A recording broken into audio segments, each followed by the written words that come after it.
将心比心啊，症状其实很难去分辨啊。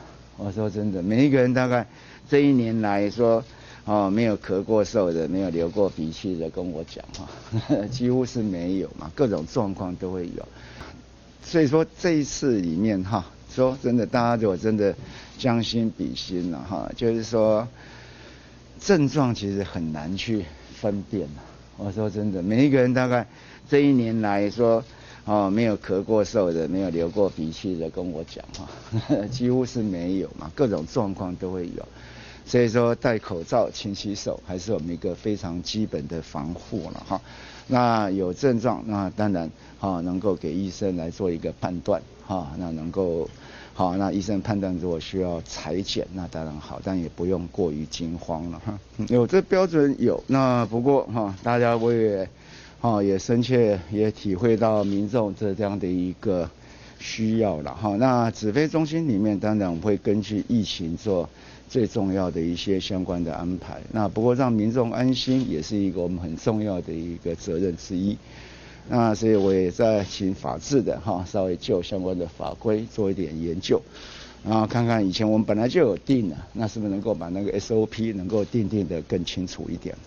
大部分的医师在听到他的这番话之后，都会觉得有点啼笑皆非。就是第一个，你根本就没插过管；那第二个，你这样子猜测，对医疗人员的伤害是非常大的。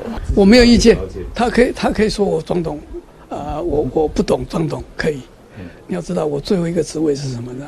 在台大的职位，我是医疗机构管理研究所的所长，我是公共卫生专家，我是这个好几次，在 H1N1 的时候，我是指挥中心的，我负责指挥。我有没有插过管？陈建仁有插过管吗？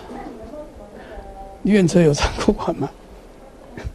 我告诉你，连陈其迈也没有插过管，他也是公共卫生的硕士。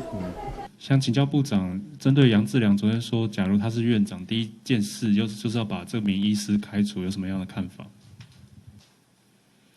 坦白讲，我无言以对了假设这个医师自己知道碰到了，那很多的生物实验室都曾经发生过。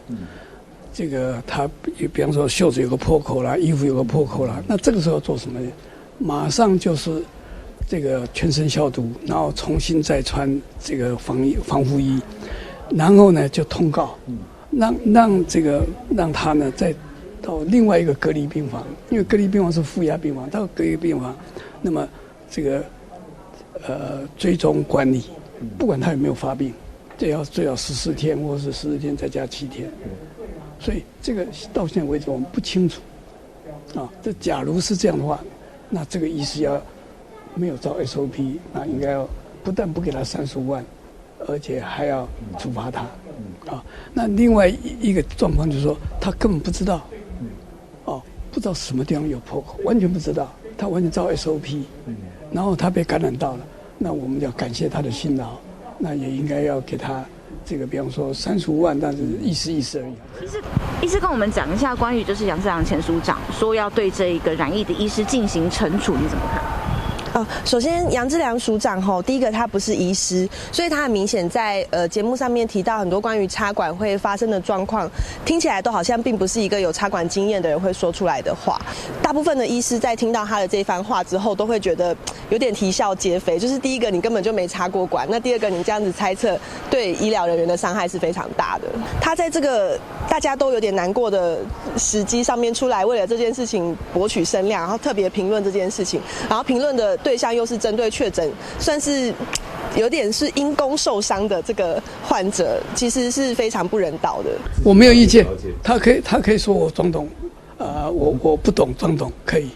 你要知道，我最后一个职位是什么呢？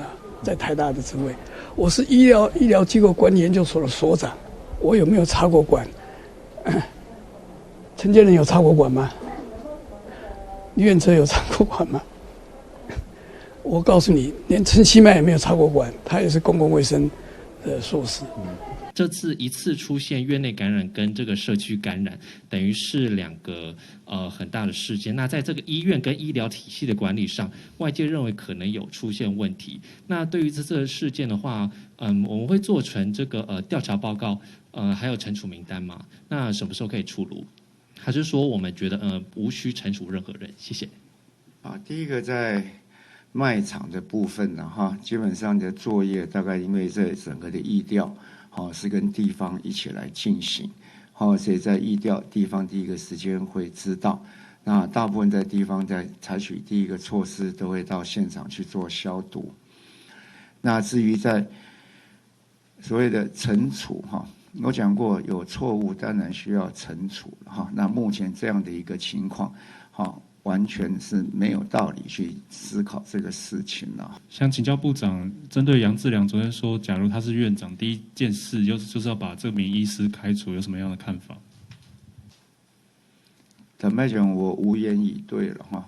三立新闻网，台湾前3大新闻网站，影片累积观看数超过30亿。